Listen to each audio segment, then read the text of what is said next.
Hello, my name is Milind Deshmukh. Today's date is 19 February 2024 and my topic is corruption in India.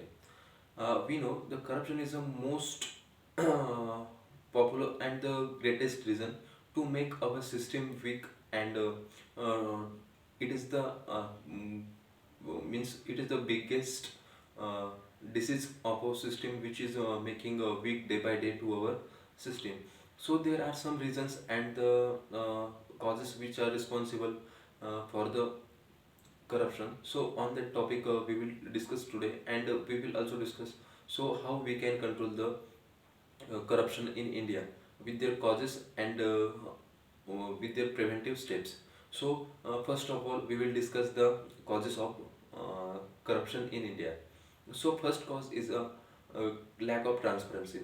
So uh, if there is any government policy or a government scheme or a government transaction, so there should be the 100% transparency. So everyone or every single person of India should authority to observe the authority to observe the activity what is happening and the what is going on.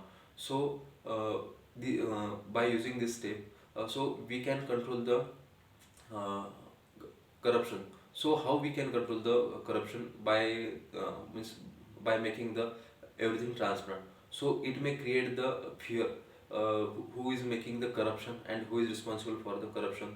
Uh, so by using the transparency we can control the corruption. So in our India there is a law, Right of Information Act, which promotes to make the transparency in any government policy or any government scheme. So similarly, we can create any a strong law against the corruption to make transparency in that. The second one is a weak legal and judicial system. So in most of the cases, we can see or we can observe.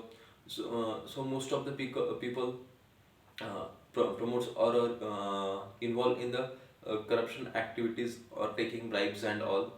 So but they do not fear with the judicial system because judiciary takes the lot of time to make the result and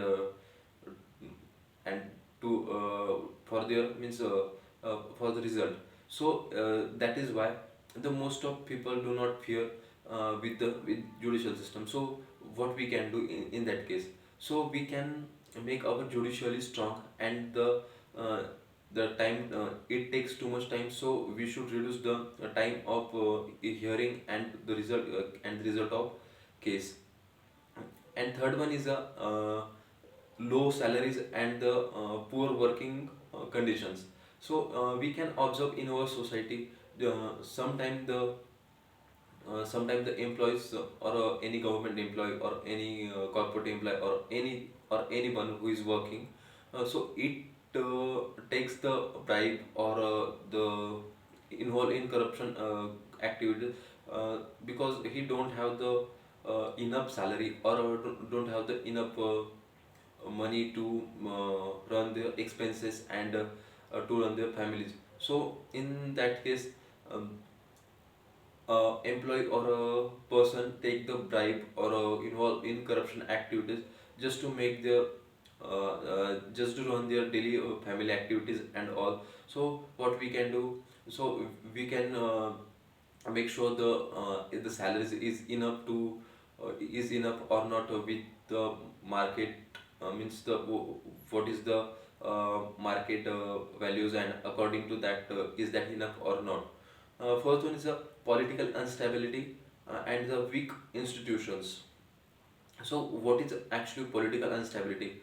When there is no any stability in government, in such case it may cause a uh, huge corruptions.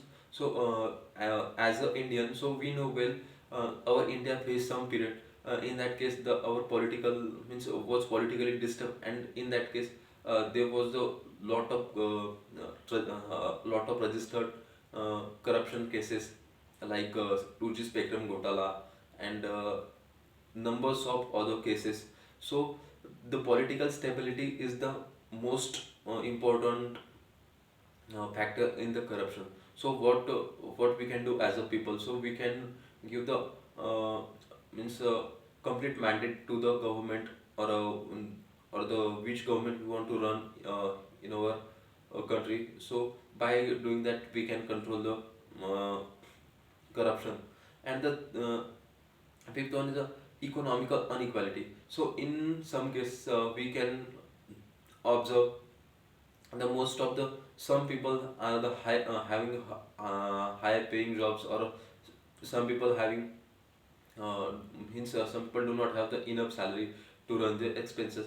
So in such case, the people who having the less salary, they try to they try they try to balance or equate their life with the person with high salary. So in that case, uh, the people's so indirectly involved in the corruption activities and all.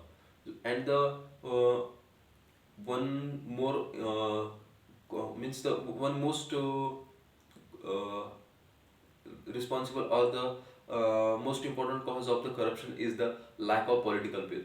So our in our government, so most of the government means just do not take any a strong action, or any strong step to prevent or to avoid the corruption. So if the political will is the most responsible factor uh, for the corruption in India. If the government decides, so government can control the uh, corruption. And the one is like a digitalization. So digitalization can control the corruption. So by making the digital making digital transactions, and by making digital uh, by making digital transactions and digital activity, so we can monitor it continuously. So it may help to control the uh, corruption. So thank you.